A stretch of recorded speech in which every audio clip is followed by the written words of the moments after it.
All right. Well, hello, everybody. Welcome to the fourth annual Chipola Poetry Cafe.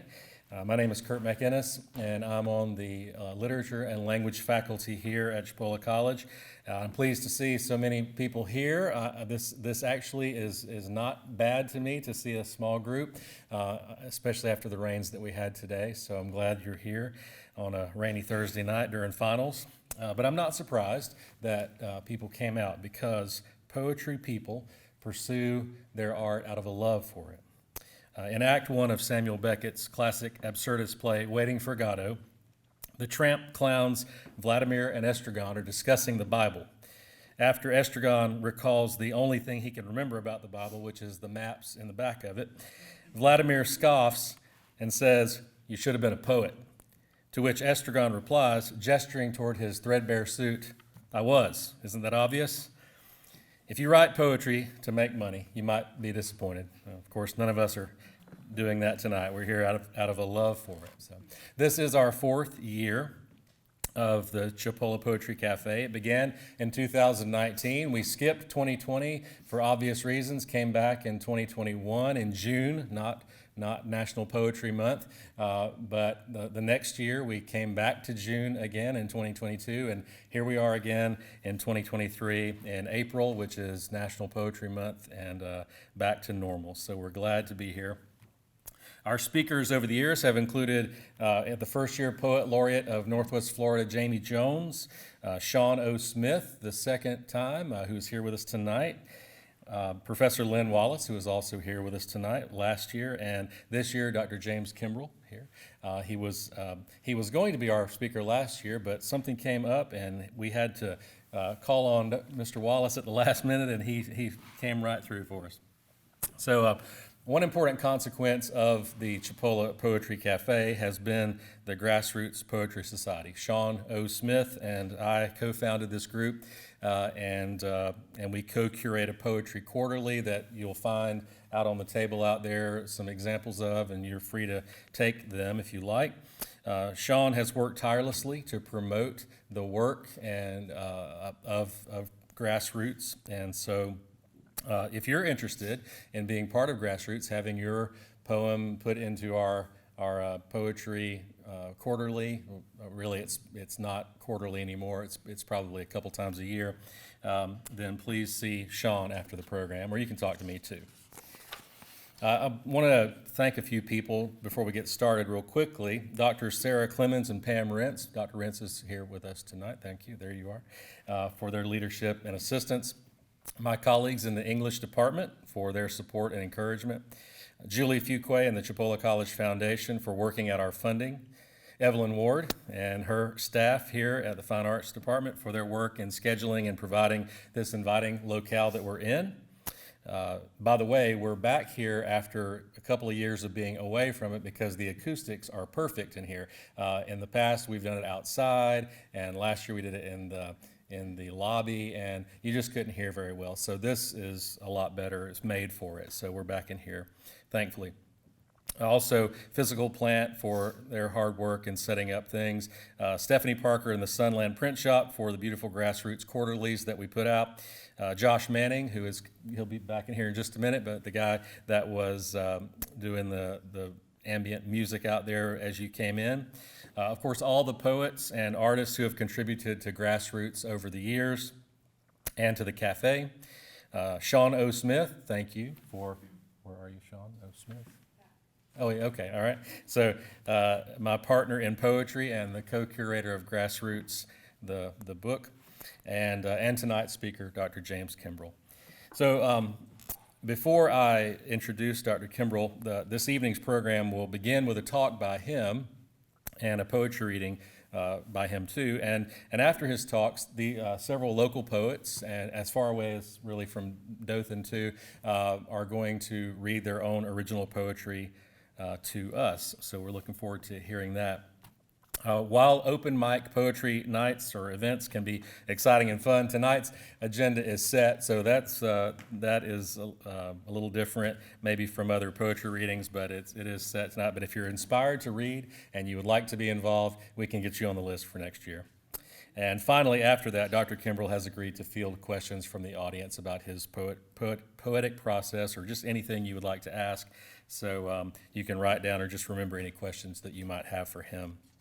So, as always, I like to give a word about listening to poetry. There will be a great deal going on behind this microphone tonight. Because poetry is by its very nature compact and expansive, so small in size a lot of times, but large in meaning, it could be very easy to get distracted and miss the magnitude of what is being communicated. We live in an age of distraction, but tonight let's be countercultural. Let's do it differently. Let's silence and put away all of our cell phones and other distracting elements, and let's sit figuratively or even literally on the edge of our seats, and let's lean in a little bit, and if we listen carefully, we might be surprised what we hear. Dr. James Kimbrell is our speaker tonight. His poems have appeared in anthologies, including the Best American Poetry and the Pushcart Prize Anthology. The recipient of many awards and fellowships, including the Ruth Lilly Fellowship, the Whiting Writers Award, a Guggenheim Fellowship, and 2 fellowships from the National Endowment for the Arts. His most recent collection is Smote. A native of Mississippi, Kimbrell directs the creative writing program at Florida State University, where he also serves as distinguished research professor. Please welcome Dr. James Kimbrell.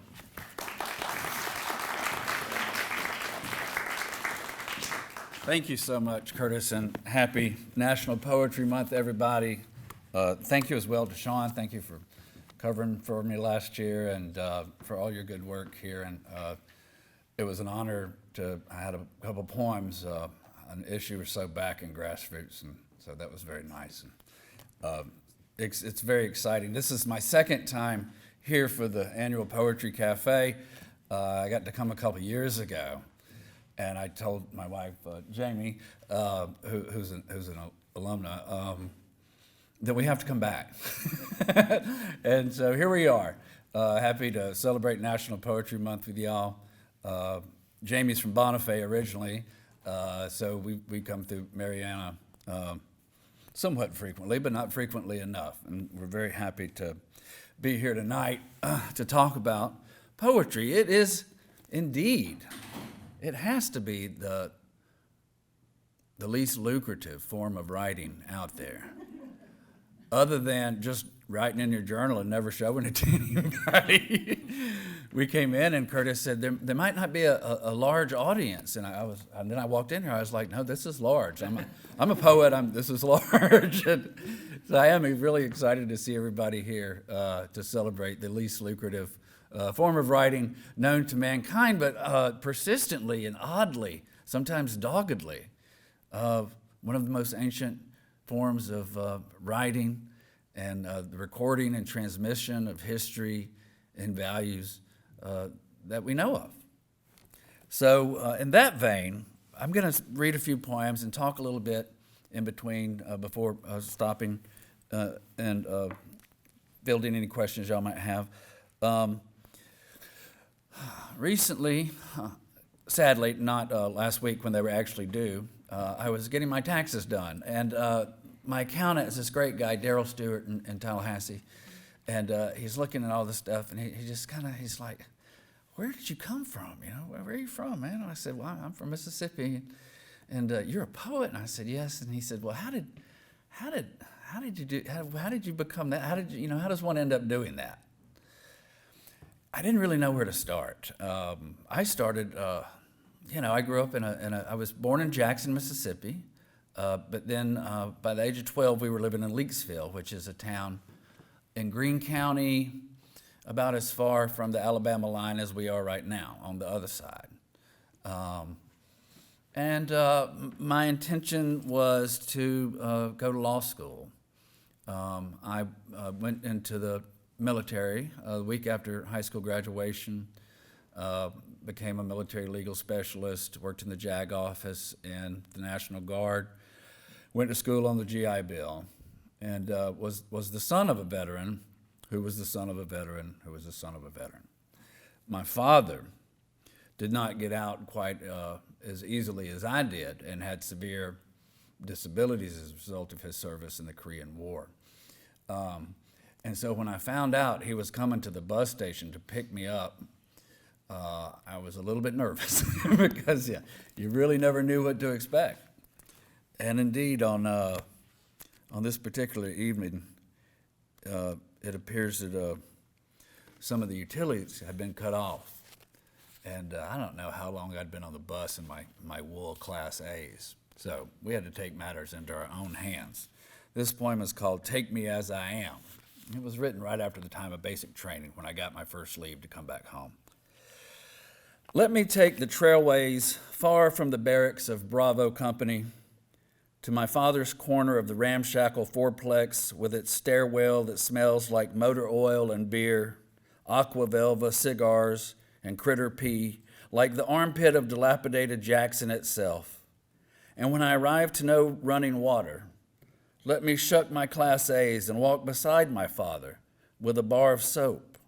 In our cutoffs and flip-flops, let us stroll with a total absence of stealth up the hill to the Bel Air with its lovely unguarded swimming pool, where we will set our beers down by the lawn chairs and swim a lap for appearance's sake, big orange August moon hanging over the rooftops like a busted bicycle reflector.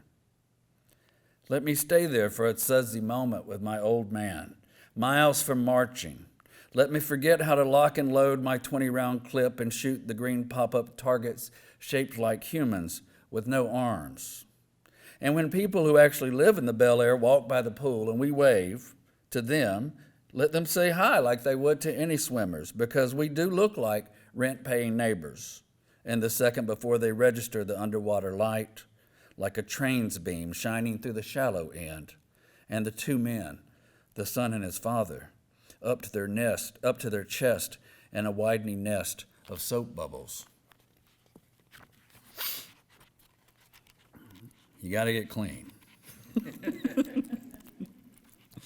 And I'll follow that up with another one about the military. Let's see here. This one is called Contratempo, which is, basically sort of the theme, the gesture of a contratempo is that things didn't turn out the way you thought they were going to. And it's in the form of, it's in a Japanese form called a haibun, which is a prose poem that ends with a haiku. A haiku is a short syllabic poem written in 5 syllables, 7 syllables, 5 syllables. So it's this sort of expansive form capped off with this, the world's tightest form, which will probably have no effect whatsoever as I am reading it from the podium and you're not looking at it on the page, but it's worth a shot. So, contratempo. Each M16 sight, M16 is what they call an AR-15 now. Each M16 sight adjusted to the cheeks and jowls of its respective private. It was my task to paint numbers on the rifle stocks between the safety and butt plate corresponding to its shooter so that each soldier was issued the same rifle each day. A bottle of liquid paper for paint, my brush was stiff and dry, splayed like a fanned turkey tail. I added a dash of water. What a thinned out mess I made. The numbers dripped down the stocks like milk might run down a window pane. Drill sergeant shook his head in disgust, sent me to edge the sidewalk in front of the barracks, which I did on hand and knee, pulling the grass in small clumps. I wanted to, but I didn't quit. I didn't sprout wings and hover above the barracks, nor did I challenge drill sergeant to a haiku contest. I woke up at 3 a.m. the next day, like all the other grunts getting screamed at, rushing around for that morning's shower and shave, a 5-minute affair at best, drill sergeant banging on a garbage can lid. Then my breath in the dirt of the parade field, where we did mountain climbers and push-ups in the dark, grass still damp to the touch. I kept my chin in my chest. I did my best to do what I was told. Drill sergeant haloed in the field light with his loudspeakers, barking atop the tower we'd soon rappel down, ants on the run from a garden hoe.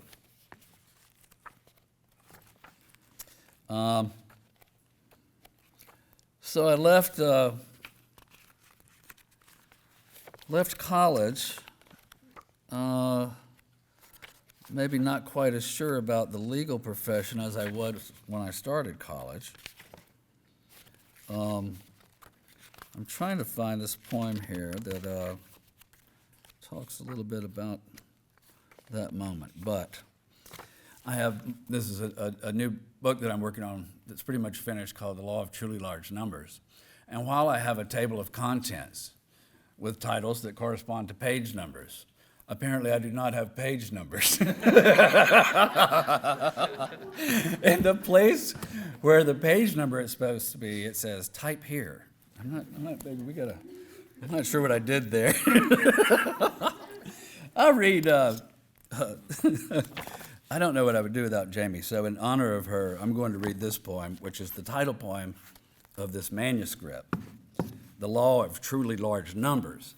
The law of truly large numbers is an interesting statistical principle, which states basically that given a large enough control set, even the rarest of outcomes is going to happen with great frequency. For instance, if 1 in a million people, and there's only a million, can win the lottery, then we've only got one lottery winner. But if we have 100 million people, then we have 100 lottery, and then it's on and on and on. And so at this rate, I may eventually win the lottery. And then I thought, well, then what would that be like if we just all did? How would that affect inflation, for instance? And what does it mean to live on a planet where there are now twice as many people as there were in 1967 when I was born? I think of the rapidity with which everything has changed so quickly. It's hard to imagine where we're headed, but that's a little bit of what I do here. And it's sort of a love poem maybe cast in a slightly dystopian moment.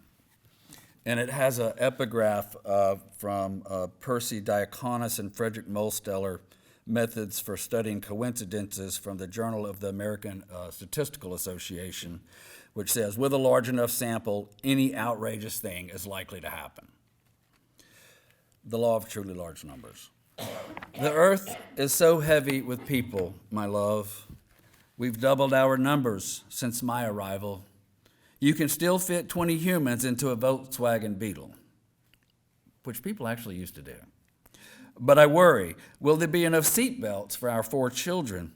What if civilization bottoms out, backing down our driveway? Or you can populate 2 New York cities with people that share your birthday. Also true. Isn't that and that and that a coincidence? A miracle might strike at any moment. Everything rare is well done. Everyone compares their lottery winnings. So long, religion. Down the road, rabbit's foot. But even in a world of colossal, humongous, truly superb, blimp-sized numbers, my love, we're exactly 2 people. And when we sleep, despite what my snoring might suggest, I am only one man. And of that night I proposed with Chablis and pawnshop diamond beneath the walnut tree, and you said yes, I'll say this. Quantity only betters the structure of affection, the architecture of surprise. As when you step from the shower and search for your towel, even though I've hidden it for the millionth time, so that I might behold you searching for your towel until you finally ask, hey, have you seen my towel? At which point I jump to the rescue with dry, fluffy, wondrous towels worthy of Nefertiti, and the whole morning smells like sweet pea and violet body wash, lavender and citrus anti-frizz conditioner. And this is only the first hour of the day. I'm one timeline away from figuring out when the odds kicked in, how I found you. It's so crowded, my love, and we've all been mistaken for someone else with the same first name and a 1-digit difference in our social security numbers. If only we could hold a truly large mirror up to earth, we could at least gain the illusion of spaciousness. This would also solve the problem of surveillance. Everybody making love outside, looking up at themselves, making love in the sky.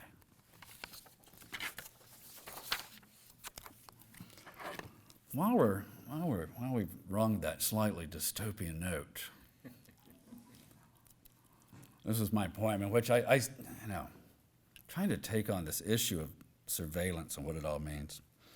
The way that we kind of self-report these days. For instance, recently, a neighbor posted on Facebook, y'all, I'm serious, she posted on Facebook, this is from our neighborhood group, that she was downsizing and needed to get rid of some pet furs, pelts from former pets. And I was like, is this a trend? What have I missed? Do I need to look at TikTok? What's going on? So yeah, this is a little poem about that. And I got to thinking about it, and really, I think it's about grief and the sometimes maybe seemingly strange attempts that we make to deal with grief, to deal with our grief, to deal with loss.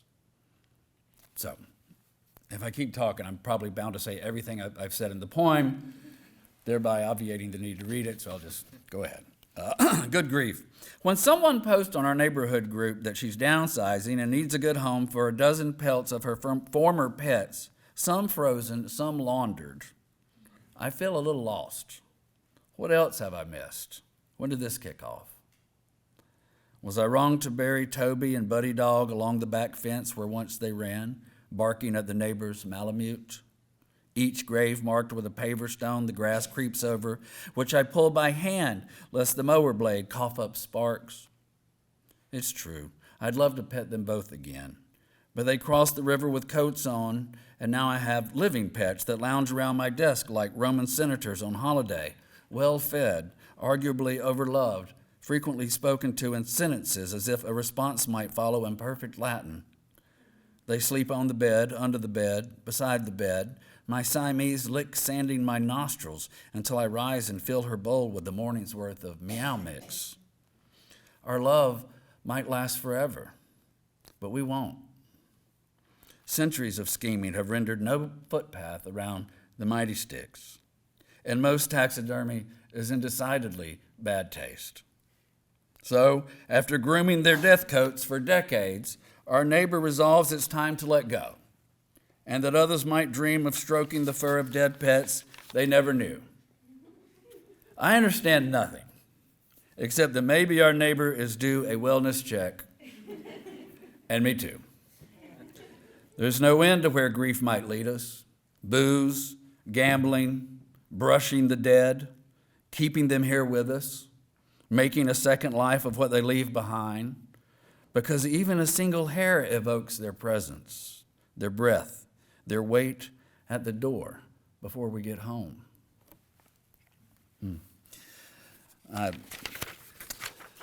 It makes me think of my old basset hound. And I have a poem about her, but I don't know if I have that one in there. Let's see here, how we doing? All right, I'll read a couple more, and then see if y'all have any questions. My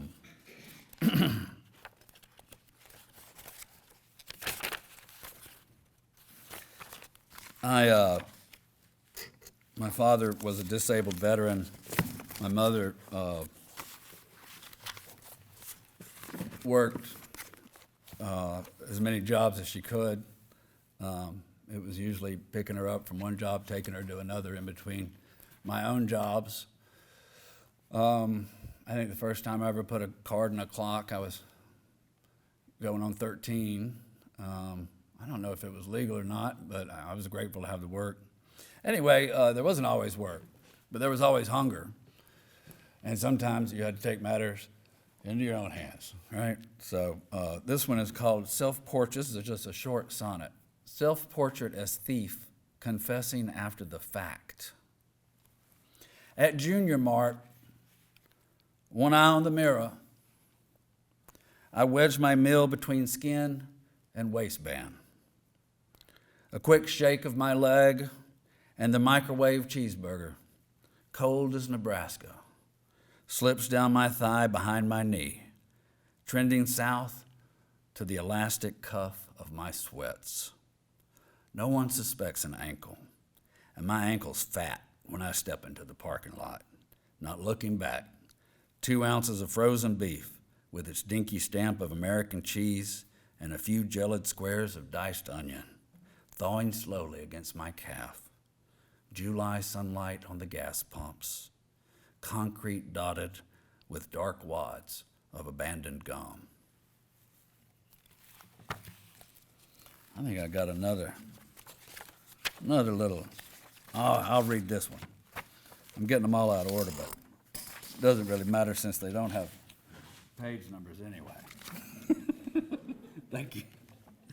So, the Poetry Road led right out of Mississippi up to Virginia. This was me getting out of the South. But Charlottesville is a different kind of South. It's very colonial, and there are all these movie stars around. Sylvester Stallone and Barbara Streisand and Jessica Tandy and Paul Newman and Joanne Woodward. These were people that you would see just around town. I had a part-time job washing dishes and sometimes cooking at a place called Hot Cakes, which was kind of like a gourmet deli. Really fancy sandwiches, basically. And as a kid, I was fast. We have a exceptionally good ballet company in Mississippi. Mississippi Ballet is world class, and we went often on field trips at school, and I was fascinated. I would go home and dance in front of, my shadow. I'd wake up the next morning, my neck would be all sore. I said, "Mom, Dad, I want to take a dance class." This was, early 70s in Mississippi. It wasn't really what guys did, They didn't really become poets either, so you can guess where that's going. Making a turkey sandwich for Mikhail Baryshnikov. And it has an epigraph from Mikhail Baryshnikov at Work, his memoir that came out in 1978. And the quote is, "It doesn't matter how high you lift your leg. The technique is about transparency, simplicity, and making an earnest attempt." And I kind of take that to mean it doesn't matter where you come from, Mariana or Leakesville, Mississippi. What matters is connecting your heart with your effort, and your effort with, in our case, the page, and the page with the heart of the person reading it. Sometimes you get lucky. Sometimes you're wide of the mark. Sometimes it's hard to tell the difference. Not like scoring a slam dunk. Sometimes it takes a couple hundred years for the points to get up on the board. Making a turkey sandwich for Mikhail Baryshnikov.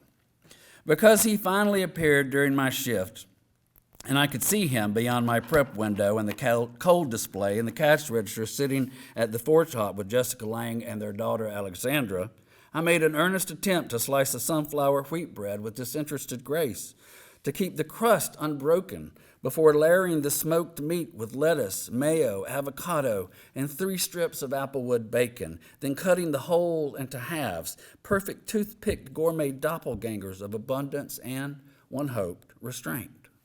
Fingers hooked in my apron collar, I watched as this table of 3, who represented a ridiculously large share of Earth's talent and beauty, were served their sandwiches, or as I like to think of them, their edible sculptures. I did not walk out to the forbidden gleaming customer area to introduce myself, a fan, an aspiring poet, a dishwasher, and slicer of serious bread. I was not the Baryshnikov of poetry. I was not even the Baryshnikov of sandwiches. And a family deserves to eat in peace. And I deserved to watch them, or I didn't, but I did, although not ostentatiously.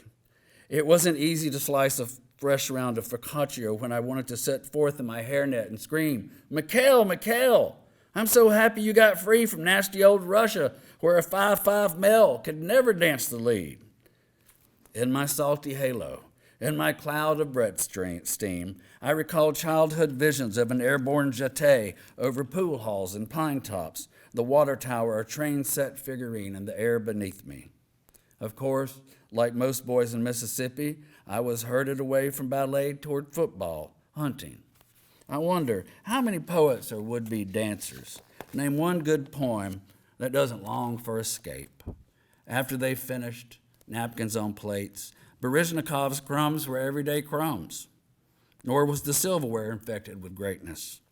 Such are the mysteries of genius and mastication. The oven bell rang, as did the order bell and the dish bell, all the bells that said the meal is ready, and the cake. Still, with damp cloth and bucket, I stepped out and took my time clearing their table. I'm going to read you one last one here in this poetry chaos I got going. And I think this is the last poem in the book. And it's called Stanzas from Earth. And I've always been interested in elegies and in self-elegies, the kind of poems you see Wallace Stevens writing at the end of his career. And I would say, surely, I think arguably that there's an elegiac vein running through all of Keats's odes and even a self-elegiac vein. So this is sort of a self-elegy. I was having a little health scare, and so one, sort of contemplates one's mortality more often than one might. And my sister had recently passed away. She was 48 when she passed away, and there I was 48. She was 2 years older than me. Gave me a kind of a nervous feeling. I start contemplating what happens and how long am I going to have to wait to see her again, and what will that be like? Will we recognize each other as personalities? Will we have the same memories? Will we just be sort of like very happy molecules? I don't know what it's going to look like. But I am absolutely convinced that it's going to look like something. Maybe that's just the limitations of my own mind. If it is, I humbly accept them. Here's the poem, Stanzas from Earth. Like clothespins on a hearse curtain, my jerry-rigged funeral will continue without me. As for my point of view, pondering of themes I love best, night, sleep, junk shop guitars, telepathic wheat, sheet metal chicken coops in the backyards of West Jackson. Surely I will fly with invisible crows over the valley of the Provine Rams. Surely I will step through chain link, pain no one. Like a mandolin in a bone tree, like a backhoe in the opera lobby, like a snot rag in a jewelry shop, like magnets in a dog collar, like cocktails at the courthouse, I'll fill out a place early on, the wind barbed between my ears transparent, squirrely void of my impersonal space. You won't see me sitting on the fire hydrant at Capitol and Calhoun or in the vacant lot beside the stop and go. You won't see Wanda bring Ronnie some now and laters or Quint picking his fro out, supernatural. You won't see Doug J with enough empty Coke bottles for a Hormel half can and a bag of Fritos. Unless you're standing in front of a mirror, you won't see yourself waiting at the no-bench bus stop marked by a narrow sign on a telephone pole. Somewhere east of Eyeshot, carrying the Gulf of Mexico in my plastic spoon, talking politics with my old man in a spider web hammock, cutting pearl inlay for a snowflake's tombstone. I'd rather not swim to the other side of any river, not ferry on a current of inadequate, overly earnest, embarrassed, if not outright apologetic metaphor, incapable of disguising its own fear, transforming nothing. But death draws the long straw, just as the afterlife rides shotgun with its beautiful face in the wind. My sister died at 48. My other sister, too. I'm pushing 49, sweet mama, called the 48 Blues. Yea, though I drag a muddy boot through the gates of non-duality, if I clean up, sweet mama, can I stay all night with you? I may not be the infinite rate rebate on the eternal Calgon coupon in the finite jitney jungle, and maybe I'm not the midnight mothlight over Hardy Junior High, Pecan Boulevard, and the Votex Center, but sure as the ancient one-eyed barber at Capitol Cuts knows me as my father's son, I will jump the Mississippi Coliseum on a bored-out Huffy, surfing the plywood ramp for you, sweet mama. I'll wheel you over the volcano's mouth even as it blows spit bubbles, leaving in my wake a constellation of red hots. Sure as a mirror catches from nowhere my bicycle breath, if I clean up, sweet mama, can I look back at you? Can I hold your hand by the concession stand in 300 years? If I show up at your square dance, will you call my tune, step to my number, gauge my particle levels? Will your heart make room for me the way a curtain billows imperceptibly when a jet thunders over? If you can't hold me, what's all this loving for? I don't need a monolith, I need a mojo hand. If I can't come in, sweet mama, let me sit down in your door. Thank you.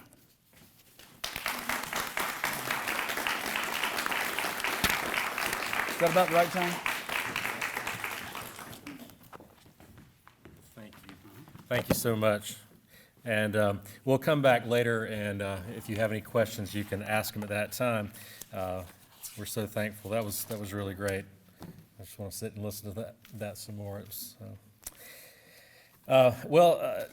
So that everybody else who reads is not so intimidated, I thought it might be fun to get ChatGPT to write a poem in the form of a Shakespearean sonnet for the introduction of a poetry reading. This is what I got, Dr. Rentz. Oh, listen now to hear the poet's voice, whose words shall charm and stir the hearts of men as we embark upon a noble choice to share the beauty of our art again. Let words be woven like a tapestry of images and sounds both strong and sweet as we engage in this great revelry and lose ourselves in language so complete. For poetry is not a mere pastime, but rather 'tis a glimpse of what we are, a mirror held to show the soul sublime and lead us to a truth both bright and far. So let us now embrace the poet's art and revel in the magic of the heart. So I read that so that you can hear a truly bad poem written by a robot and not feel bad about yourself if you're reading. And along those same lines, I'm going to start us off tonight and read a couple, and that way you can feel better about that too. So this first one is about my paternal grandmother. We went to her house one afternoon, and her water heater had flooded in the bathroom where it was, and so we all came running over to Momo's. And when I walked in, I saw this big balloon, this big helium balloon. And here's the story. Te quiero mucho. The red heart-shaped balloon was emblazoned with the slogan in yellow party lettering. I bought it at Walmart's, said the old-fashioned woman, surpassed yet treasured by her family. That was the first time I ever wasted any money. We both laughed, conspiring, aware that it was not the case. Swelling, I almost gushed, te quiero mucho, but I knew she didn't speak Spanish. And this second poem is about rescue, and it's called Interruption. It gave no thought to can or if, but only that. And so it waited for the windless column, the vacuous swath that would provide its emissary with its needed path. And then from lofty height and chosen branch, a single needle was released. It punctured atmosphere with no displacement, efficient as a medalist. And down and down and down and down, past shingled stiles of gray and brown, and just before it reached the ground, a fox was cornered by this hound, a sly insect, an ant who thought himself the master of the piney wood, controlling destiny with half a dozen minute steps per moment. Cavalierly stepped upon the center of the all, and time, unbreathing, stood agape, while when flowed into now, and all the days of careless living ceased as gentle flora pierced the ruby thorax of the ant. And now a tintype still enfolds this unexpected scene where life has flown and picture finds its place in history tome. But then unexpectation laid its sleeve card on the felt, and with the sudden violence of a rescued drowner's gasp, the riven, beatless heart of six-limbed Lazarus was quickened to the full. Well, I have a list here, and I'm going to call people up and let them come up and read their poetry. We're going to start with Jamie Kimbrell, Jimmy's wife, and so we'll hear from her. And she is a Chipola alumna, and we're glad to have her in Grassroots as well. So, come on, Jamie. I wasn't expecting to go first, but I'll do that. Yes, it's good to be back. I was here, 97, You don't have to 98, I know, it's a long time.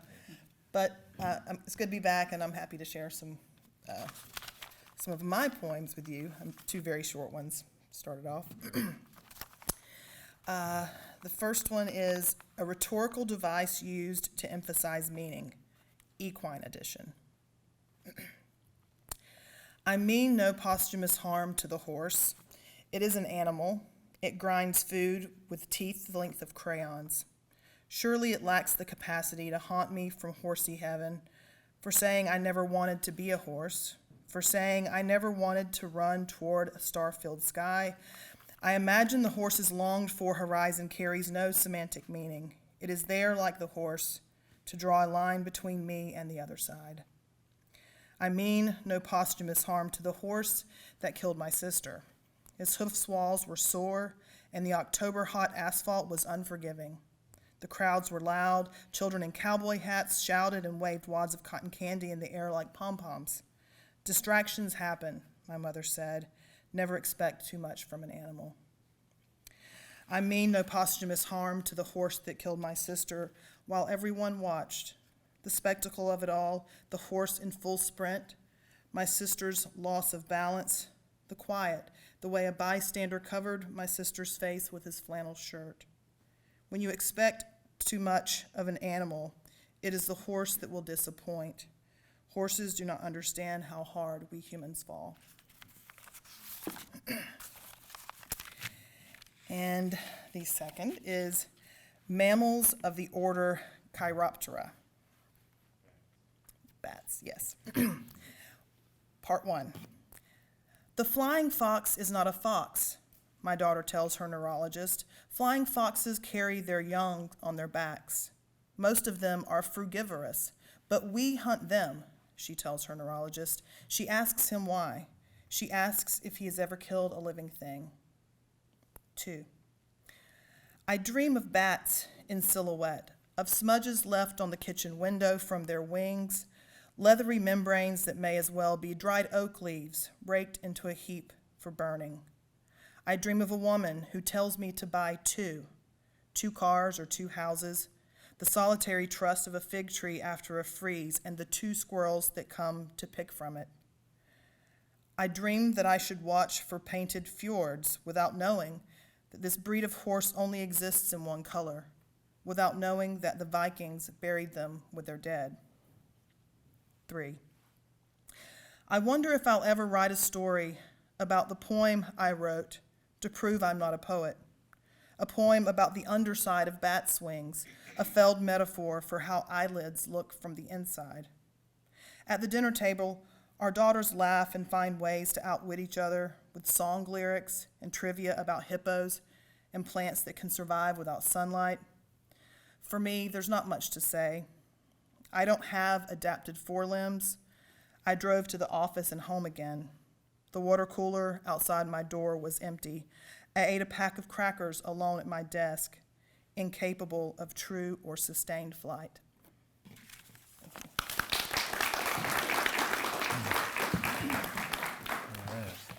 Thank you, Jamie. Continuing on with our grassroots folks. First, I make them go first. I know I can count on them to, start it off for us. But is Emily Tetlow. So, Emily, come on up. Thank y'all. I'm glad to be here. My poem is called Referendum. They say you can't pour from an empty cup, but people need the water, so I dig with broken fingernails at stone until the spring is found. Does God tire of watching and give me what I want? Is there timing? I know what people need, so let me give it. My compassion may be a walking staff, but martyrdom serves as a golden shield. If he asks for my stillness, I'd fail him. I don't know who I am if the cup is empty. Good job. Thank you, Emily. Next is Susanna Gaston.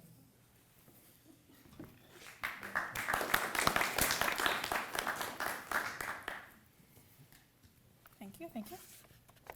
I have 2 poems I'm going to be reading tonight, and they're kind of related to each other.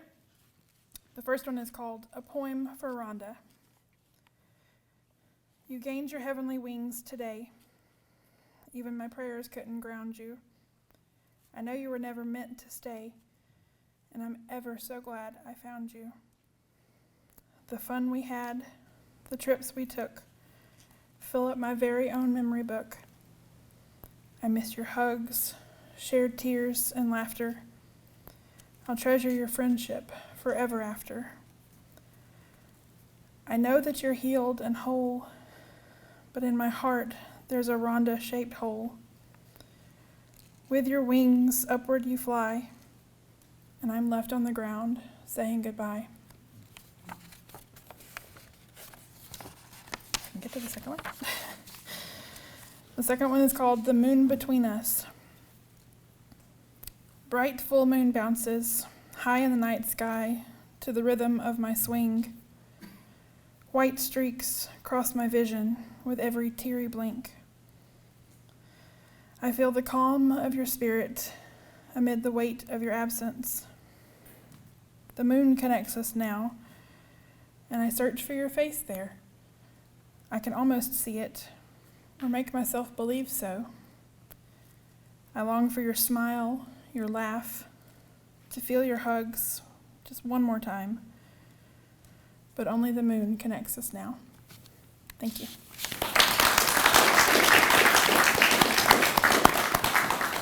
Thank you, Susanna. Next is David McInnes.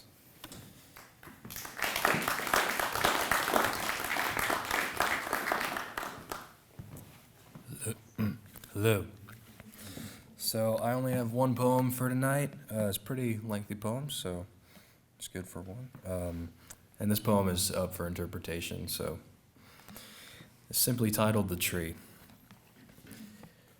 Upon a vast steep rooted in its depths stands the tree, alone and exposed by daylight. Its lush verdant leaves bask in the sun's warmth and stroke one another in the breeze. The olive warblers settle down from their labor and feast. They all sit fortified in the mighty stalk, trusting in its limbs resolute. Violets surround its base and invade the grass. They bloom and rise while the olives fall and lay beneath the shrub's dark silhouette. Unusual for this timber to attain beauty like this, for none before had such prowess. I stand abroad from the boundless prominence, far from relief, far from the living. My hands are weary from the toil of this earth, and my feet from the stones set before me. The sun has singed my shoulders and soaked my brow. Its rays have taken hold of my eyes, allowing me not to escape. I fight to regain my view of the desolate plain until I sight on where the tree endures, its shade ever expanding over the timid violets. O vicious sun, hide not your prestige from them, but from myself instead. How I long to sit where you stand, mighty olive wood. Oh, how I have pursued solitude with you. I begin my journey uphill onto the treacherous incline. My soles bear the weight of my sore figure. For support I grab hold of the steep with throbbing palms. The pangs race with each clasp and step. My arms heave and my back hunches. The drops from my brim descend to my eyes, drowning out life from them. I trudge on and wipe them out. But wait. Eyes once burning now feel a chilling air. I draw near. I hasten higher up, hands free and my steps accountable. I rush toward the warblers, soaring down for the remnants of fallen fruit. I draw closer, closer, and then the shade covers my tears. The fowls see me and flee into the blue as I sink onto the verdant tops. I prop myself against the thin trunk cautiously. Only us, little tree. I look out over the province of filth and destruction. I loathe no longer. The gentle wind embraces my damp skin, Where I now sit is like midnight and day. Indigo floods over me like an ocean. I look up at the leaves, hiding me from the sun. Its rays make them glow, and the breeze makes them sing a melody of crinkling. The limbs are the podiums for their symphony, and the stalk their riser. The bark's hue is that of a doe's pupil, pure and profound, delicate even. The violets were awaiting my visit, robed in majesty. They saved me a seat of royalty. They tenderly gesture to a branch by my feet, still and motionless, yet alive and bearing good fruit. I reach and grab hold of it. I draw it nearer to my face, a shoot gathering the salt of the earth, a mere twig guiding an arc to land. My God, you reside here.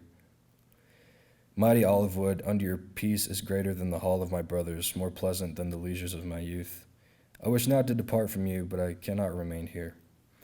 The day darkens and the way is long. I shall pluck a few violets for the evening's journey, that I may remember this place, that your beauty may reside with me.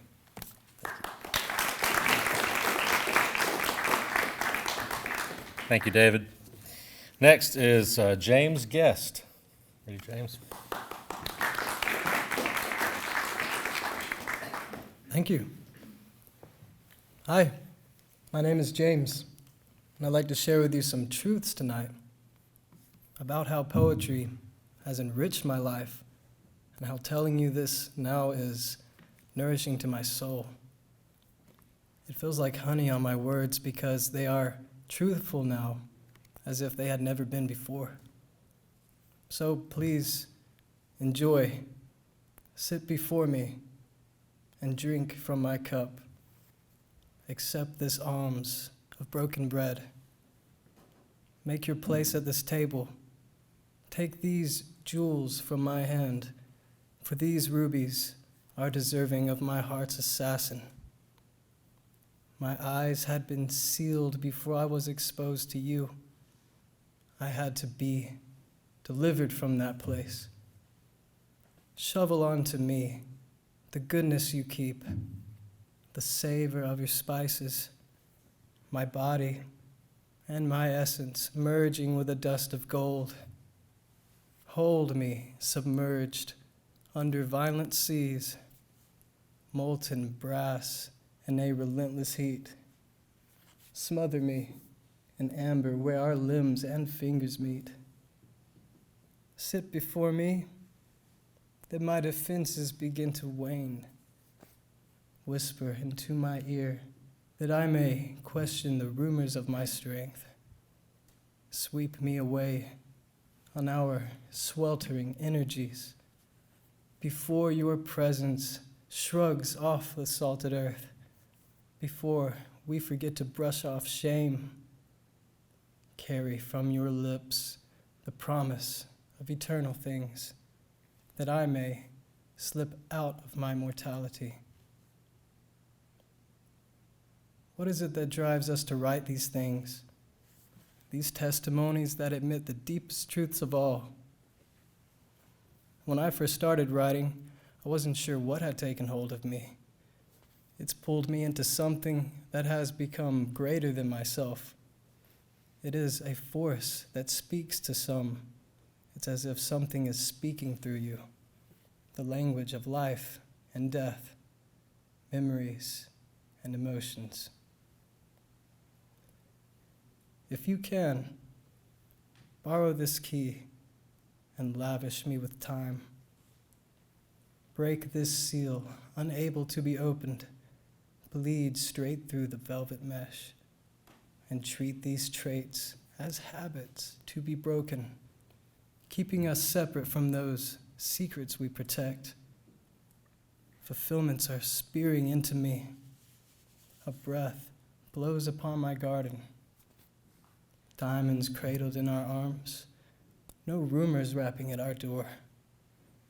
Heavier than suns are these truths we admit, as we lie along this shore, pinned to the sand by revelations we could not predict.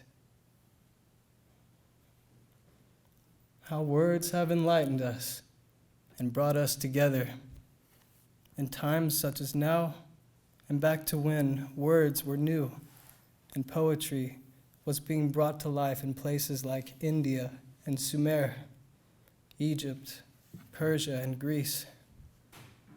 Even still, those old words are being read by many.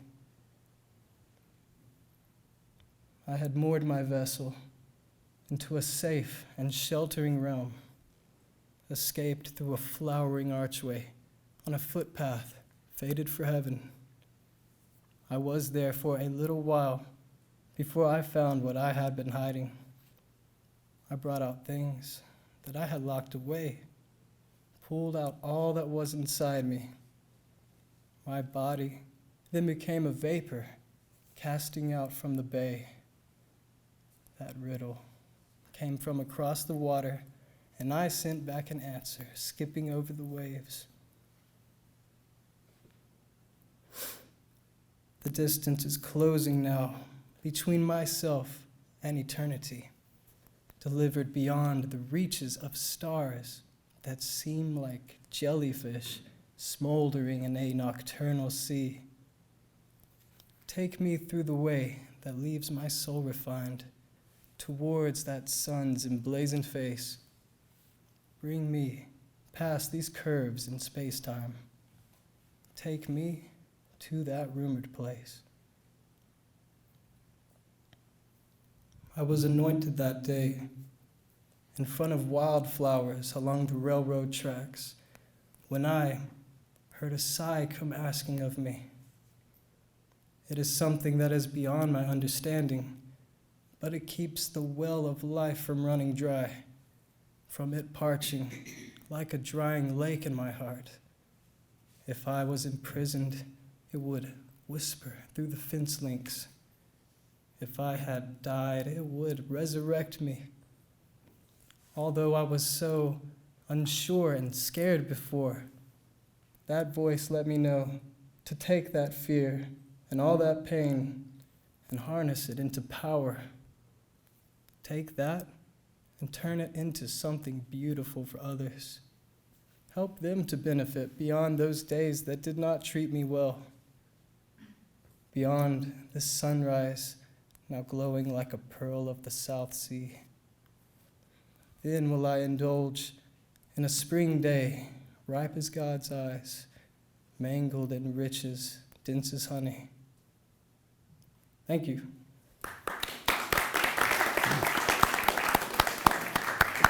Thank you, James. Very good. Is Camden here? Camden? Nope. Okay. All right. Is Tara? Tara? Did Tara make it? Okay. All right. Maybe got held up by the weather. So Charlotte, I know, is here. Come on, Charlotte. Charlotte Franklin.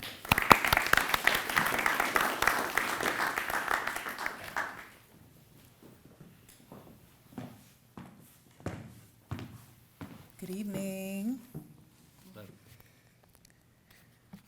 I'm gonna do a poem. One of these poems is my dad's poem. At my age, at 19, he was a poet of his first book he authored called Solid Beauty. It was in small print, so I'm about to blow it up on my phone. So I'll be doing two. One would be the villanelle from what I had to do in his class, and this one that is called What is Beauty? Last night, an artist pondered over a subject to paint. Baffled by his many tasteful desires, he chose a subject. The decision was awesome. It was beauty. He began to make smooth strokes across the canvas. The more he stroked, the more he got into his subject. For hours, the artist worked at the painstaking task that it might be brought forth in excellence and extraordinary splendor. Alas, the connoisseur of fine creations laid the finishing touches to the grand masterpiece. Unveiled to his eyes and heart alone, he raved in the contentment over such a beautiful work, for it had been wrought forth by his own hands. Then came the moment of truth. Therefore, he revealed the artful piece to the masses Instantly, everyone rose to their feet with their mouths gaped and eyes fastened, bug-eyed adoration. They applauded until the echoes of approval bounced from every corner of the auditorium. Each soul present unanimously struck an agreeable term with the artist. The artist is quoted, "Beauty in times past and present is synonymous with the dark ones of the feminine gender, for they have been portrayed along with dazzling sapphires. They are as such diamonds laced in gold, emeralds embroidered with silver, and the precious stone and onyx stone." The artist then questioned the audience, "My friends, what is beauty?" And all loudly replied in unison, "Beauty is she." So that's my dad's poem right there. And then I have a villanelle I had did. Let me make sure I'm on the wrong one. I'm on the right one, my dang. A painter's epiphany. I am a masterpiece, but yet not a master. Everything I paint is unfamed, yet framed, and it's quite criminal to check DNA where you can ask her. She answers in laughter. People are puzzled how a little thing's talent is unmastered. How can she create with kings unnamed? A painter's epiphany, I am a masterpiece, yet not a master. The kings murmured among themselves, speaking of their wide-eye encounter. Her abundance of rawness rapture audience's stature. And it's quite criminal to check DNA where you can ask her. She answers in laughter. She is David, poetry and color Salah, ending beast and slaughter. But this was before a Philistine knew her name. A painter's epiphany, I am a masterpiece, yet not a master. Even David bowed with his hands of crimson stains for his master. Change? I must do the exact same. It's quite criminal to check DNA where you can ask her. She answers in laughter.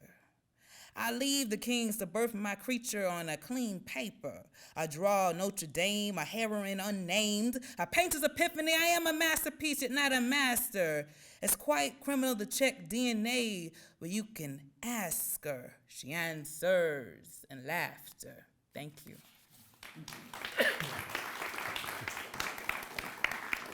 Thank you, Charlotte. Always entertaining. What Charlotte's referring to there is every time I teach English 1102, I ask students to create their own original work, either a sonnet or a villanelle. And a villanelle is an Italian-style poem that's 19 lines with two repeating lines and kind of a limited rhyme scheme. So anyway, she did that this semester. Our next two poets are former students of mine. So the first is Celeste Wager. Now you want to come up, Celeste?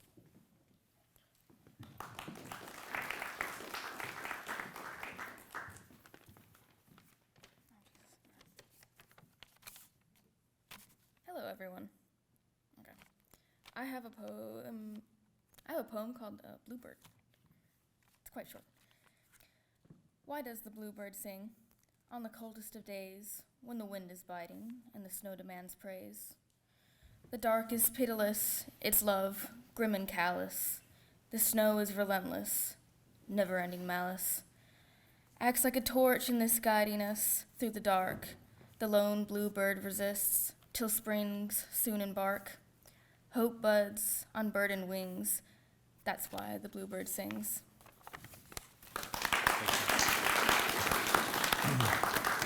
Thank you, Celeste. Next is Ian Salas.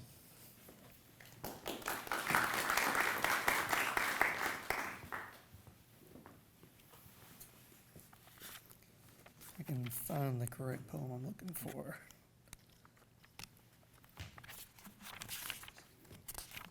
There we go.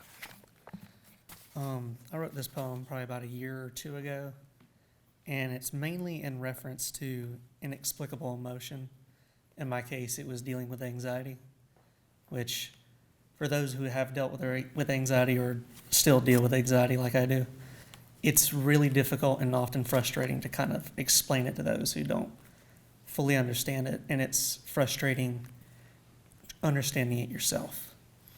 And so this is Seeds of Doubt. Like an invasive weed choking my garden, from my greatest enemy is sown.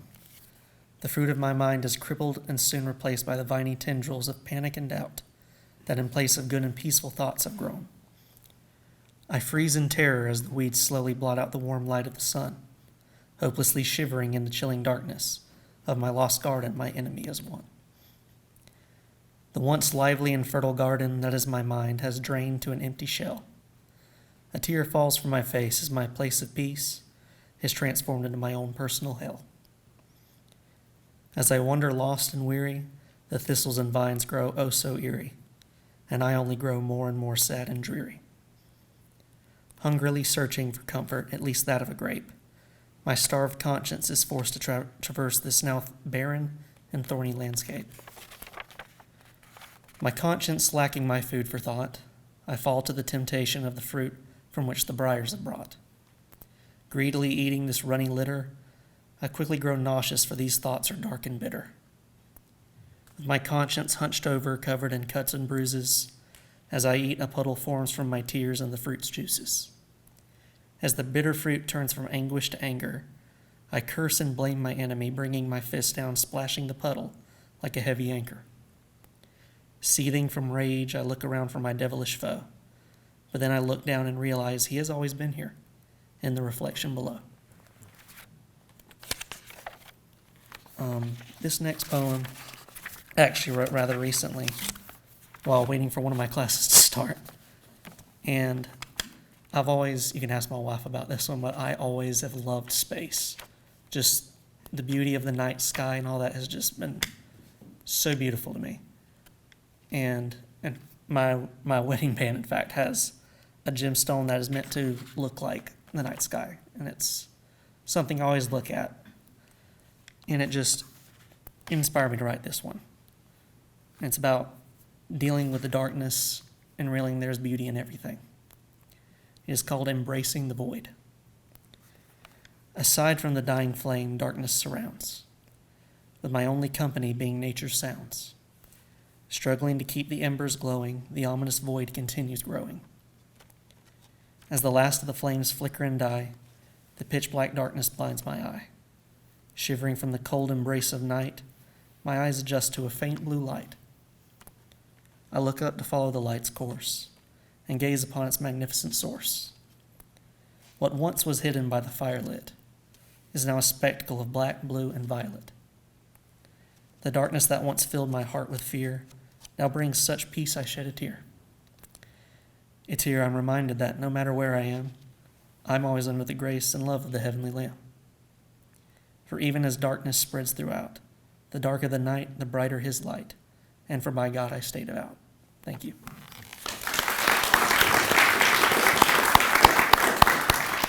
Thank you, Ian. Appreciate that. Well, our next speaker is one of my oldest friends, Josh Manning, the guy playing the guitar when you came in. He's multi-talented, writes poetry too. He and I have been writing poetry together and critiquing each other for a long time, so I'm so glad he's here tonight. Josh.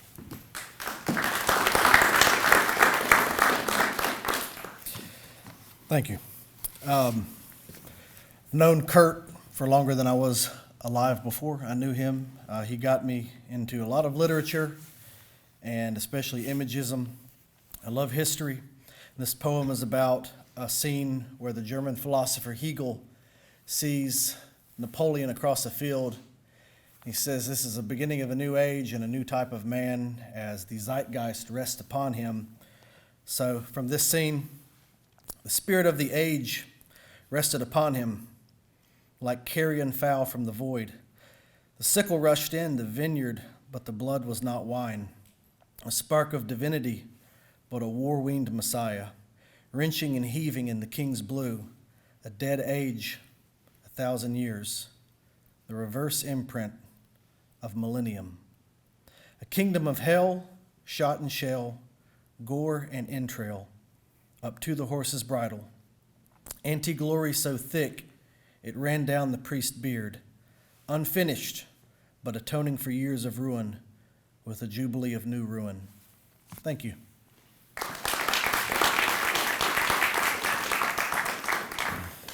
All right. Thank you, Josh. Next up is Katie Davenport. Hi, everybody. I'm Katie, and I'm going to be reading, I would say it's a bit long, a poem that I wrote, and it's called The Song of the Seasons. Whispers, whispers, again whispers I hear. They laugh, they dance, they beckon me near. What is this song, this rising between what once I did know and once I did fear? The earth is green, bright, and new. Its inhabitants are glad to be free, to be true. The sunlight blesses the world with its rays. They mingle with trees, with shadows and caves. They crown the end day with all glory revealed on those who are watching and those who are still. For these are the ones who have found the true way. These are the ones who have been called awake. Amidst the beauty, joy, and life, there is a whisper of parting, of goodbye. What is leaving? What has gone? Is it the one I've loved for so long? O green world, where did you go? I felt that your life was stronger than any foe. I feel a bitter pang of dismay, for watching carefully I notice a change. The dimming dusk, the fade to death, the world burns with its changing, the end of what lives. The song is sad, wistful but clear. The leaves dance together to the music of tears. They know they have fallen and their end is near, but yet they keep singing the song that they hear. This is the season of beautiful decay. We must watch in awe as life passes away. The culmination of flourishing is more than I can bear. It fades before my eyes, its ways are deep and rare. The winter wind is rushing in, each time it takes its turn to live. It breathes, it thrives within the day. Its own dark forks awakens my pain. The notes I can hear above the noise, the whisper is louder than deep remorse. The music of the night envelops my thoughts. I hear it, and do you not? Each night the snow falls fast and thick, but the call rings out for winter's end. Nature cannot believe its own voice, for it seems that ice and snow and frost are all that it's known. Can there be a green world? This is when the song is most fierce, the broken sound of howling tears. I feel as if my heart were ice. It freezes because of the cold of night. But I know that spring is not just a dream, for dreams are pieces left over from what we've known and seen. When the new day of hope comes alive, the flowers will awaken from the sleep of night. The clouds will bring rain and warmth will win. The green things will sprout and lift fragile heads. The pale blue sky will ripen to bold, and I'll hear the river run over the brook. I won't need to fear then, for winter is gone. The dark night has ended, the spring song begun. The whisper, the whisper, the whispers I hear. The mystery summons the voices of the spheres. They dance, they live and sing. The call of the wilderness, of beautiful things. The life of nature in all its forms. The light, the dark, the sun, the storm. Is there a cause for this endless change? Why can't things remain still and safe? Reasons I seek. I can't hold on if my hope is out of reach. Yes, there is one, an answer plain and clear. Beautiful things are fragile and dear. The song that I hear is one of joy, but also of pain and fear and remorse. Echoes of change, of learning and struggle. This song is our teaching of life and its puzzles. Listen close, dear one. Listen close to the reason. There is hope if we give ear to the song of the seasons. Thank you. Thank you, Katie. All right. Well, our next two presenters are actually professors here, and so Dr. Stephanie Bender is going to making her debut tonight, reading for us. So come on up, Stephanie. I decided to stop being a weenie and go ahead and share something. My poems are untitled. I'm crap at titles, so good thing with poetry, you don't need them. So this is a poem about getting caught in a storm. Chased by summer thunderstorms, those fleeting titans that erupt a summer afternoon, running us into inlets to bow down at the boat's prow, shivering in chilly drills of rain, exhilarated by the danger of our excursion, interrupted by a moody storm cloud holding us in its fist on a sandy islet shore. I love you now, and then, and before, and always. Oh, Captain, my Captain, what a June day. Waiting to set the boat back towards home, towards sunsets and showers and slick feet on popcorn ceiling floors. How I love your excited eyes flashing up when the thunder trembles the air that holds us, hovering close, ankle deep in the bay, pressed to the prow, waiting for bird cries to alert us to the waning of the storm. And we wring our limbs and straighten our spines to rejoin the doldrums of the world beyond this magic place of salt and rain and me and you, this momentary flash of nature, sublime and pure. So, on this one, I think I've learned to set boundaries better with people that I have friendships with. Since then.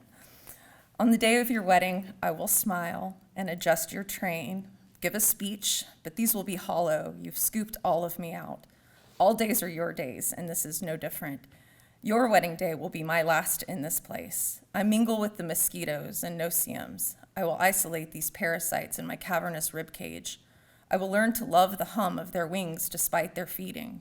And you will walk with your horrible husband away from me finally, and I will hum with my bugs, and no one will know. No one will notice.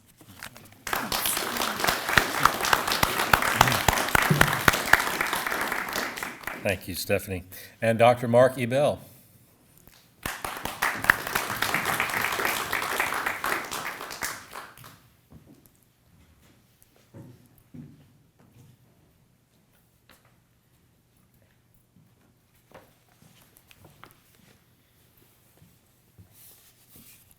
Good evening.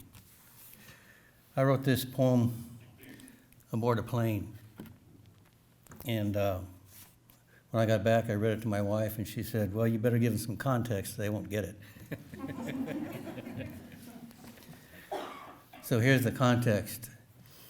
My son and I have been traveling to remote locations for surfing for the past 5 years during spring break.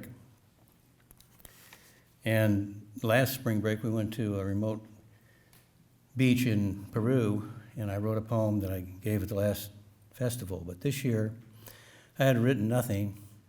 Mr. McGinnis asked me if I had something to read, and I said, well, maybe during spring break I'll feel inspired. Because the surfing rhythm is that you get out to the waves in the morning and greet the calm wind, and then by midday or mid-afternoon, you're resting for the next session in the afternoon. And it combined with the time that you have, combined with the inspiration of nature, makes for pretty good writing. But this year, my son had finally realized his 10-year dream to move to California, to Santa Cruz.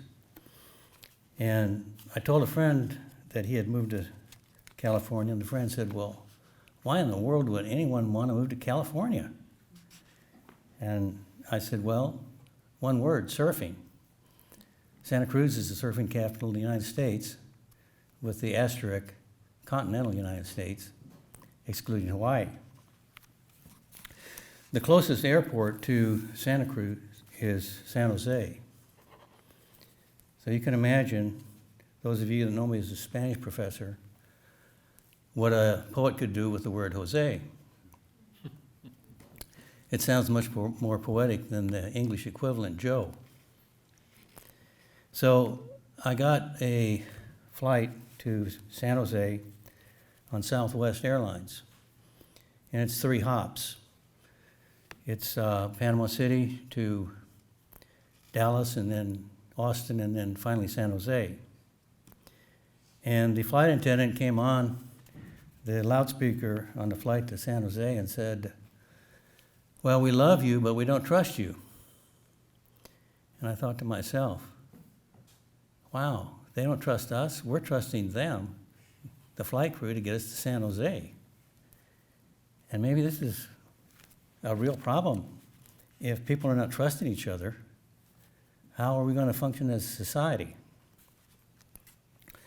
So I picked up a pen and pencil, and I wrote this poem. On the way to San Jose. On the way to San Jose.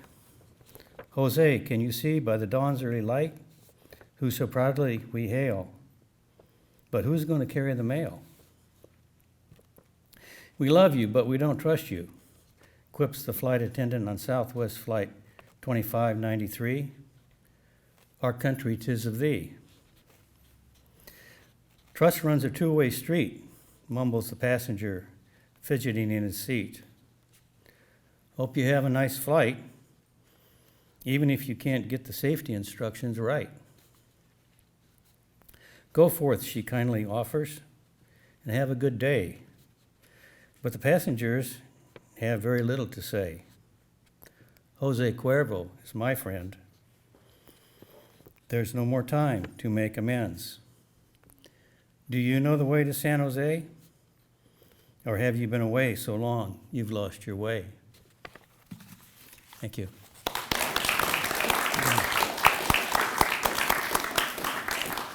Thank you, Dr. Ebel. Finally tonight is my partner in poetry, co-curator and co-founder of Grassroots Poetry Society, Sean O. Smith.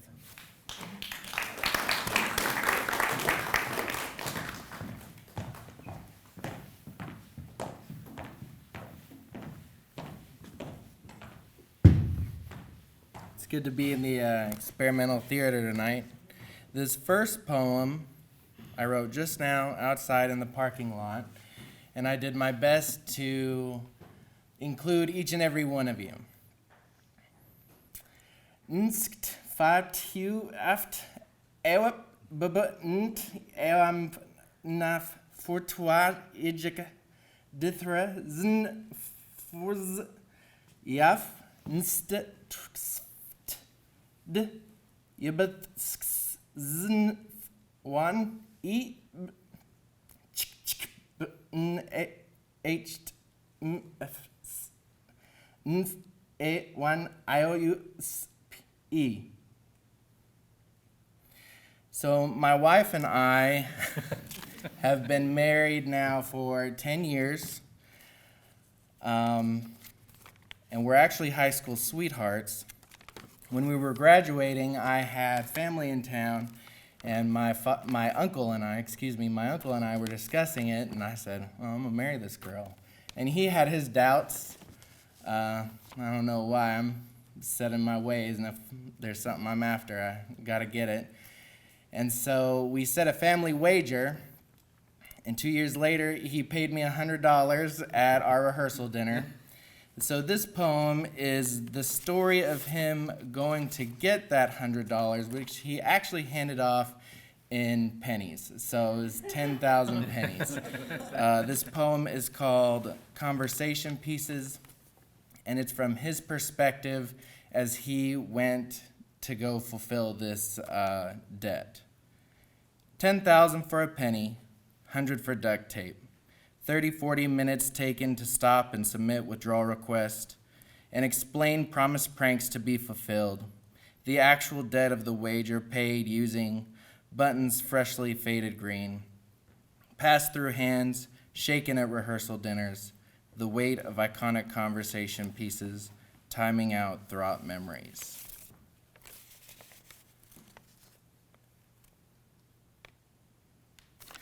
So I'll close with this final poem and leave time for questions.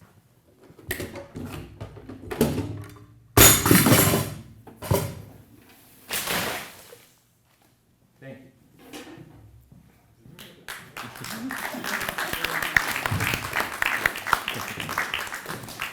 All right, thank you, Sean. Appreciate that. So, performance art, yes, I like it. All right, so you know what to do afterwards, right? Okay. This is the time when we want to entertain any questions that you might have, and I guess to make sure that we get the question and the answer, if you want to ask a question, we'll repeat it, and then Dr. Kimbrell can answer it. You want to come on up here to the podium? Jerry, I'll just let you repeat the question when they ask. Okay. Anybody want to start us off with a question? Yes, sir. What's the oddest or most interesting reading you've heard, listened to? Oh, wow. Oh, the first one.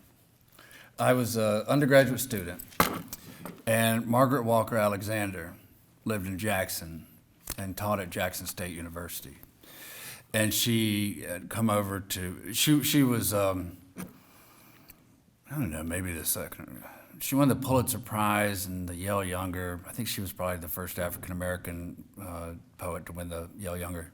Anyway, she came to Millsaps and read, and I'd never been to a poetry reading, and she was reading this poem, and she was like, there's this image of something like glitter blowing out of her hand, and I swear when she did it, it seemed like magic. It was just totally enchanting.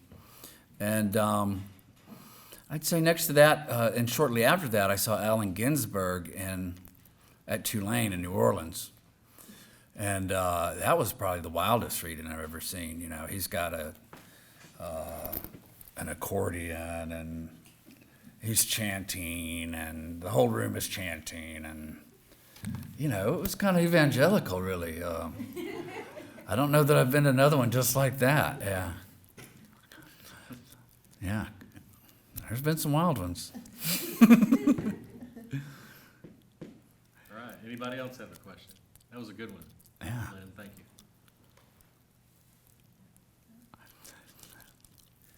I have one. Yes.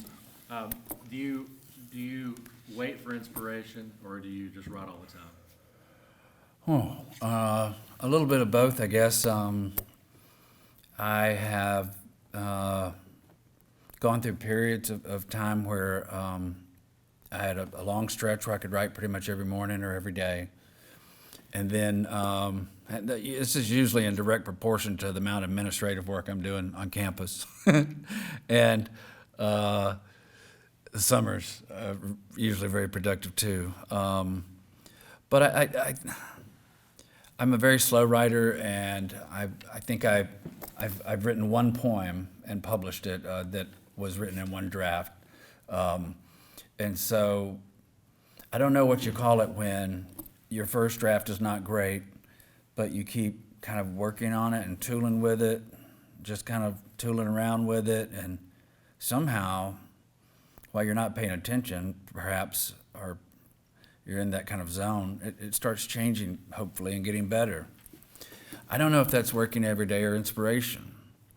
I think luck has something to do with it. It seems like when it works out, it usually kind of works out through the corner of my eye. Kind of reminds me of when I was young and we would go snake hunting. And you basically take a 22 or a 410, and you walk around this cow pond until you see a moccasin, and you blow it to bits. And normally you wouldn't see it until after you'd passed it, out of the corner of your eye, because it'd be so well camouflaged. I think that's kind of how it works. Is that inspiration, or is that working every day? Have you written that one yet? No. I need to get out the old 22 and go clean up the pond. Yeah, I don't know. So is a poem ever finished for you? Not. She said no. Rarely. Yeah, Jamie has kind of taken over the whole sending it out process for me, because I just don't do it that often, and I have this career thing, so I need to send out and publish. And I'm really just not that. I mean, when I first started doing it, it was very exciting. Now the writing is more exciting than anything else, and that's all I want to do. And the business of it has changed a lot since I came on the scene. I started publishing in 1990, and we were still putting in things in envelopes with self-addressed stamped envelopes for return reply, and there was no online magazine. I can remember the first time, I got an online publication. I just didn't know what to think about it. Is it going to be out there forever? Is it going to disappear sooner? I took some consolation in the fact that nobody was reading my poetry, because it would get published in these magazines that would go directly into university libraries, and nobody would ever see them. I felt this kind of freedom. didn't have to worry about my family reading it or anything. Now that's all blown to hell, you know? I mean, it's like, I published a poem and I'm getting an email from my first grade teacher, you know? The world both grew and shrank, instant, you know, and I think there are good things about that, you know. But as far as finishing it goes, no, I think we let it go. But there is that feeling, I think, sometimes at the end of a poem that is, or when it clicks, something, it's not necessarily at the end, but it's at the end of that sort of original gestation, and it is a rush like no other. That really intense pleasure that you get when you feel like you kind of got it, you know, you kind of nailed it. And I don't know what you would call it, the pleasure of unity, the pleasure of form, the pleasure of creating something out of nothing. But it's a moment of kind of levitation or real excitement. I have no idea how to explain it. Emily Dixon, you know, she said it felt like the top of her head was coming off. There are a lot of different things in this world, as y'all well know, that one can become addicted to. I think poetry is probably one of the healthier. And then in the wake, you have beauty rather than destruction, which is preferable, I think. Yeah. Yeah. Anybody else? Yes. Okay, we have two. I think you had your hand up first. Mother was alive and she wrote poetry. Yeah. Her goal was to use as few words as Yeah. possible. So how do you, is that what you're trying to make your things that are unnecessary? Right. I think that that's a really good question. So when I was first coming up and, you know, writing in the late 80s, early 90s, minimalism was still kind of, you know, that was the economy of means was still in the deep image poets of the 70s. Use as few words as possible. The fewer the better. And that was kind of the workshop gospel when I was coming up too. And then I think we kind of loosened up a little bit. Poetry started to become more discursive again, more likely to embrace explicit narrative. You know, there are all these great poetry debates of yesteryear. Formalism versus free verse. Are the formalist conservative or the free verse communist? You know, nobody can make sense out of it because Richard Wilbur was, you know, a member of the Communist Party, but John Ashbery was going to the Episcopal Church every Sunday, so none of it really added up. Turns out there's probably not much relationship to it between form and politics. But no, I think that I still want a poem to be, I still want the language to be under a kind of pressure. And I think the fewer words, the better, forces the language into a kind of compression or kind of pressurized environment. But it is one of many tools in the toolbox, along with a host of sonic effects, different meters, different line lengths, different stanza shapes. I think most poets sort of start out as minimalists and then become maximalist and then finish as minimalist. So I'm right on the cusp of finishing as a minimalist. keeping your mother's tradition alive, I hope. You spoke about the kind of the strength of anonymity Yeah. in your career. How do you maintain authenticity once you have an audience? Boy, that's a good one. It's not easy. Well, it's not that you start feeling inauthentic, or it wasn't for me. It was, well, no, it was that I started feeling inauthentic, I think. But I think that was mostly because it's such a solitary act. And whatever attention, if any, that you get from it usually is a year, 2 years, 3 years after the fact. And so you find yourself winning something or getting some positive attention, and it's sort of like, well, that was from a long time ago. So you feel slightly disconnected from it. And then, of course, when one's young, like after I'd finished my first book, you know, I had to get a job, and so I go on the market, and they want to know when the second book is coming out. And, you know, I don't know. I just spent half my life on the first one. But to get the job, you need to tell them, oh, it's coming out. Oh, yeah, it's on the way. Oh, boy, it's almost finished. It's going to be a humdinger. And I have no idea what I just did, much less how to repeat it. That felt a little inauthentic. I don't know that I would have, you know, been very successful if I just said, I'm not really sure what I'm doing or where I'm going. But I think that a certain level of that is necessary for for most artists. That sort of uncertainty. I mean, once you got it all figured out, it gets kind of boring, you know. So we want to kind of fly blind. And so when we're asked for purposes of marketing ourselves or whatever to produce some certainty of some sort, poetry is this, or I'm going to do that, that generally makes me a little nervous because it seems to contradict Keats's notion of negative capability, of the ability to abide in uncertainty and doubt. And there's a lot of doubt, I think, to being a poet. I think in some ways the whole process is a process of doubting oneself and overcoming that doubt, and then returning to doubting oneself, and then overcoming that doubt. Not to make it sound so Sisyphean, but maybe it is. I think you always, for me at least, I always feel like every time I finish a poem, I bring something back to the beginning of the next one, but I'm also starting from the beginning too. Yeah. Thank you.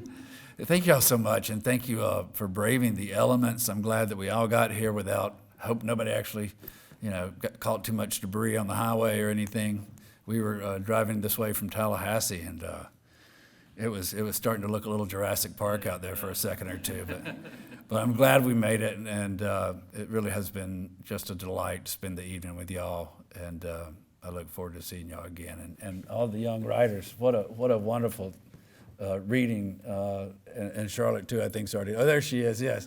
And of course, my dear wife, Jamie. She has a great love for Chipola, and so it's always fun for me to come and kind of vicariously return home with her, being a little bit more distant from my own home. So thank you all so much.